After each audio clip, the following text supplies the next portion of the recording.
گفتوگۆی زیاتر دەکەین لەبارەی کۆڕبەندی ئابووری جیهانی داڤۆز و بەشداری هەرێمی کوردستان و دەرفەتە ئابووریەکان بۆ هەرێمی کوردستان لەگەڵ بەڕێز دکتۆر ئاراس قادرخۆشنا و سەرۆکی سەنتەری زانیاری و لێکۆڵینەوەی ئیستراتیژی. دکتۆر ئاراس، ئەم کاتت باش، زۆر سپاس بۆ ئامادەبوونت لەگەڵمان. پێم بڵێ گرنگی داڤۆز چییە بۆ هەرێمی کوردستان؟ وەک لە راپۆرتەکەی جەنابتان و هەم پامنێرەکان و میوانەکانیش باسییان کرد، داڤۆز گەورەترین و گرنگترین کۆربەندی ئابووری لەسەر ئاستی جیهان و لە پاڵ بابەتە ئابووریەکان هەموو جارێکش لە داڤۆز وا بووە کە بابەتە سیاسەکانیش مشتومڕی گەرمیان تێدا دەبێتن. ئەو ساڵەکە ئێمە دەتوانین بڕن لە کوردستان پاشەوەی نزیکەی 10 ساڵە کوردستان بەشدار دەکە. یەکەم جار لە ساڵی 2004 کە جەنابی سەرۆک مەسعود بارزانی بەشداری کرد. لەوێڕا داڤۆز بۆ کوردستان بۆ دەرگایەکی نوێ بۆ زیاتر ناساندنی کوردستان لە ڕووی ئابووریشەوە، نەک تەنها لە ڕووی کەلتوری و لە ڕووی مێژووی و تا دوایە لە ڕووی سیاسیەوە. ئێستاکە جیهانی ئەوڕۆ سەرباری هەموو گرنگی بابەتەکانی تری سیاسی کە لە هەرێمی کوردستان هەنا، بەڵام جیهان جیهانی ئابووریە. بەرژەوەندەی ئابووریەکانن دەتوانێتن زیاتر بارودۆخی کوردستان باشتر بکاتن و بوونی هەرێمی کوردستان لەوێ بەو شەوازە بە حزوری ئامادەبوونی خودی جەنابی سەرۆکی حکوومەت و پارساڵ کە دەستپێکێک بوو. ئەو سارەکە ماڵی کوردستان فراوان کرا. ماڵی کوردستان لەوێ جارێککە دەبێتە مرتەقایەک بۆ ئەوەی جگە لەوە بەرهێنەرەکانی خۆمان کە لە کوردستان دەچن. لەوێ ئەوەی کە کاک خالید خۆشنا پێشەم باسی کرد، ئەوەی کە ئەوان جاران چەند ساڵە چەند دەوێت تا دەگەنە ئەو بەرهێنانە ڕاستەقینانە، ئێستا بە خلالی 3-4 ڕۆژ دەتوان ئەو خەڵکە ببینن. چکە لەبیر نەکەن ئەوانەی بەشدار دەبن لە داڤۆز چێن گەورە با بڵێن بڕیار بەدەستەکانی دنیا، ئەوانەی بەشدار دەبن لە بڕیاری سیاسی و ئابووری و گەورە و بەرهێنەرەکان و کۆمپانیە جیهانەکان لەگەڵ هەمان شت گەورە ئەکادیمیەکان و ئەوانەی لە بوارەکاندا باڵێن دەست پێشخەرن. بۆیە لەوێ دەرفەتێکی زۆر باشە لەوەی تو زیاتر کوردستان لەوێ دەرێت بە خەڵک بناسێنی و ئەگەر دەرفەتی و بەرهێنانیش هەبێتن ئەو خەڵکە دەتوانن زووتر بڕیار بدەن، نەک ئەوەی کە بە سلسلەی مەراجعی پێشترێ. زۆر باشە. دکتۆر، پێم بڵێ کە هەرێمی کوردستان چۆن نەتوانێ ئەم دەرفەتەکە وەک خۆت گوتت 10 ساڵە بەشداری دەکەن لە داڤۆز، ئەم دەرفەتە بقۆزنەوە بۆ ئەوەی کە زۆرترین و بەرهێنەری بیانی ڕابکێشنە هەرێمی کوردستان؟ یەک لە ئەوەکانی ئێمە با بڵێن لە ڕوانگەی ئێمە لە ڕووی زانستیەوە کە بە کەم و کوڕیەکی وەک دەڵێ علمی داماننا، ئەویش ئەوەیە کە ڕێژەی وەبەرهێنانی بیانی لە چاو کۆی گشتی وەبەرهێنان لە کوردستان ستات سادە ڕەتی نەدایە. ئەویش ئەو 2 ساڵە وایلاتە. بەڕاستی لە ڕووی زانستی پێمان خۆشە وەبەرهێنانی بیانی ستا 50 زیاتر بێ لە کۆی گشتی وەبەرهێنان. بۆچی؟ وەبەرهێنانی بیانی خۆی وەبەرهێنان بەگشتی، بەڵام وەبەرهێنانی بیانی ڕاستەوخۆ کە لە بوارەکان دەکرێتن، ئێمە دەڵێن جگە لە بابەتی سەرمایە، تەکنۆلۆژیا، بیری نوێ، ئیدارەی نوێ، شێوازی کارکردن، کۆمەڵێک شت دێنن لەگەڵ خۆی. ئەوە لەلایەکی تر هەر ملیارێک دۆلاری ئەمریکی کە بە فەعلی دەخرێتە وەبەرهێنان و دێتە ناو کوردستان، دەرفەتی هەلی کار بۆ نزیکەی 15 تا 20 هەزار گەنج و لاوی کوردستان دروست دەکاتن. لەگەڵ ئەوانشدا دەرفەتی کار بۆ ئەوانەی پێ دەڵێن سەب کۆنتراکتەرس، یان مقاولە ثانویەکان، یان ئەوانەی کە لە بوارەکانی کە ئیش دەکەن لە مەوادە، لە وەستە، لە عەمەلێ، هەموو ئەوانش کاریان لا دروست دەبێتن بە مباشر و بەغەیر مباشر. جا بوونی ئەو پەیوەندیانە و دەبێتە ئەساسێک بۆ ئەوەی کە وەبەرهێنەری بیانی ڕابکێشن زیاتر، کە وەبەرهێنانی بیانی هاتی خۆشمان ئاستان بەرزتر دەبێت کە ئێستا بەعام بەگشتی ئاستی باش بووە، لەگەڵ ئەوەشدا استفادەی گشتی بۆ هەرێمی کوردستان جگە لە ڕووی سیاسەکە، لە ڕووی ئابووریەکە و بگرێت لە ڕووی شارەزابوونیشەوە و لە ڕووی بوونی هەلیکاریشەوە دەبێت. زۆر باشە. دکتۆر،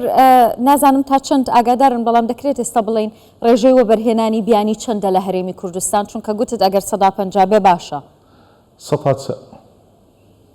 104 بەجێرەی دواترین ئامار کە دوێنێ پێم وایە دکتۆر محەممەد شوکری باسی کرد. دۆخی هەرێمی کوردستان چەند لەبارە بۆ ئەوەی کە وەبەرهێنەرە بیانیەکان بێن لێرەوە بەرهێنان بکەن؟ بەگشتی با بڵێن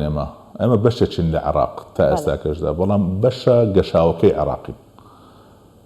یعنی ئەوەی کە هەیە ئێستا لە هەرێمی کوردستان هەیە کەم نییە، بەڵام لە ئاستی ئەو تموحەنیە کە ئێمە دەمانێت پێ بکەین. بۆیە کە دەمانێت باڵێن بەڕاست لە ساڵان ڕابردوو بەجێرەی من کاتی کە هەر چەند ساڵێک پێشەسەر 2 ساڵ 3 ساڵ قوتابیێکی ماستەرم کە تەواوی کرد ڕێژەی ئەوەی با بڵێن وەبەرهێنەری بیانی ستا 5 کەمتر بوو بەڵام ئێستا کە دوێنێ دەستە وەبەرهێنان دەگەیشتە ستا 14 دڵخۆشکەرە بەڵام لای ئێمە کە دەمانێت ڕێژەکە زیاتر بێتن بەڕاستی ئەوەی ڕاستە وەبەرهێنانی ناوخۆ تەقسیریان نەکردی ئەوش مؤشرێکی باشە بەڵام حەجمی ئیستیسماراتی ئەزنەمی و باشتر کە دێن بە تایبەتی ئەو کۆمپانیا گەورانەی کە ئەوڕۆ لە داڤۆس بەشدارن ئەوانە گەربێن لە کوردستان وەبەرهێنان بکەن جگە لە کەرتینە و تووزە لە کەرتەکانی تر بەڕاستی ئەوانە هەم بەگوتم بە حەجمێکی زۆر گەورەتر دەبێتن و هەم ئیسفادەیەکی تاکید دەکەم و جگە لە مەسەلەی هەلی کار جگە لە بابەتە ئابوووریەکاندا بابەتی تەکنۆلۆژی بابەتی شارەزایی بابەتی خەڵکی خۆمان وەبەرهێنەرەکانی خۆمانیش زیاتر سوودیان لە وەرەگرن دەتوانن بکەن وە جۆرێک کرد لە وەبەرهێنان هەیە کە وەبەرهێنانی هاوبەشە واتە وەبەرهێنەری بیانی لەگەڵ وەبەرهێنەری خۆماڵی کە ئەویش زۆر گرنگە بەڕاستی ئەو دەرفەتێک کە ماڵی کوردستان لەوێ دەیخڵقێنەوە جەنابی سەرۆکی حکوومەت بەجێرەی متابعەتی من کە زیاتر مەبەستێتی هەردوو ئەو جۆرانە زۆر گرنگ بێت بە تایبەتی هاوبەشەکە چۆن بەشێکی زۆر لە وڵاتانی کە لە شێوازی مەبووینە باڵێن وەک مەبوون لە تەجروبەی ڕابردوو یەک لە هەنگاوەکان ئەوە بوو کە چۆن بە چ ناو ئەگوا بکەن کە شەراکەت لە نێوان وەبەرهێنەری بیانی و ناوخۆی دروستکەن بۆی هەردووک بەیەکەوە با بڵێن ئاستەکانی بەرزترکەنەوە سوودی گشتی زیاتر بێتن. کاتە دەتوانین بڵین داڤۆس لەم چەند ساڵە کاریگەری هەبووە لەسەر دروستکردنی پەیوەندی و هەروەها ڕاکێشانی وەبەرهێنەرانی بیانی بۆ هەرێمی کوردستان؟ بەجێرەی ژمارەکان وا دەڵێتن بەڵێ. زۆر باشە. دکتۆر نەکرد داڤۆس لەبیر نەکەیت جگە لە داڤۆس چەندین شتیت کەشە بووە حکوومەتی هەرێمی کوردستان بە هەموو شێوازێک هەوڵیدایە جا چ لە ڕێگەی سەرۆکی حکوومەت و نووسینگەی تایبەتی خۆی و هەڵبەکانی بڵێم ینی هەرێمی کوردستان چەند کەشێکی لەباری گونجاندووە بۆ ئەوەی کە کۆمپانیا بیانیەکان بێن لێرەوە بەرهێنان بکەن. من ئەگەر سنوور خان بەجێرەی بەزانستی وەڵامت دەمەوە بەجێرەی ئاخر دراستێکی کە ئێمە کردیتمان 6 فاکتەری سەرەکی لە ژینگەی دەرەوە هەنە کە کاریگەرن لەسەر بابەتی وەبەرهێنان یەکەمیان فاکتەری ئابووری بە هەموو پێوەرەکان لە ڕووی ئابووریەوە تا ئێستا کە هەرێمی کوردستان هەرێمێکی سەرنج ڕاکێش بوو. فاکتەری سیاسی بەگشتی جگە لەو سیراعی کە لەگەڵ بەغدا جاربەجار هەیەەوە هەندێک کێشەی ناوە خۆمان کە سلبین بەڵام بەگشتی استقراری سیاسی و ئەمنیەت و تا دوای ئەوانە سەرنج ڕاکێش بوونە بۆ هەرێمی کوردستان. فاکتەرێکی کە بووە کە فاکتەری کۆمەڵایەتی دەتوانین بڵێن محاید بووە. کەلتور و عادات و تەقالید و هەڵسوکەوتی ئێمە لە هەندێک بواردا بەڕاستی سەرنج ڕاکێش بووە بەڵام لە هەندێک بواردا ڕێگر بووە بەڵام ئەوەی کە لە بواری تەقانی و معلوماتی بووە لە کوردستاندا لەوێدا وەک دەڕەت گەیشتن ئاستێک کە قبولەتی هەیە بەڵام بەرز نەبوونە زۆرتر ئەوەی تەشریعی و قانونیە زۆر باش بوو لەوەی یاسایەکی زۆر باشمان هەیە و سەرنج ڕاکێشە یەک بابەت ئەوی شەشەم کە ئەویش کارجێڕی بووە بەداخۆ لە ڕابردوودا یەک لە بەگشتی کە بابەتی کارجێڕیەکە و بوونی ڕۆتین و ئیجراعاتی زۆر هۆکارێک بۆ بۆی بەشێک لەو بەرهێنەرەکە بیانیەکان نێن ئەو هەوڵانی ئێستا کە سەرۆکی حکوومەت دەکاتن و حکوومەت دەچێت بەخۆی دەڵێ کاکە ئێمە لێرەین ئەو یاساکەمان هەموو دەرفەتێکی دایە ئێمەش بەڵێنتان پێ دێن کە هەموو ئاسانکارێک دەکەین بۆ ئەوەی کە ئەنگۆ بێن لە ڕووی ئیداریشەوە کارەکانتان بە خراپسجا ئەو قسانی کەمون کردم لە کۆی گشتی دراستەکانی ئێمە هەرێمی کوردستانی برێن 170 زیاتری خاڵەکانی سەرنج ڕاکێشەری بەرهێنانی تێدایە بەڵام هەندێک کەم و کوڕیشمان هێشتا مایەوە خەریکە ئیش لەسەر دەکرێت چا بکرێت. زۆر باشە دکتۆر لە ڕووی سیاسیەوە با باسی بکەین ینی هەرێمی کوردستان بەپێی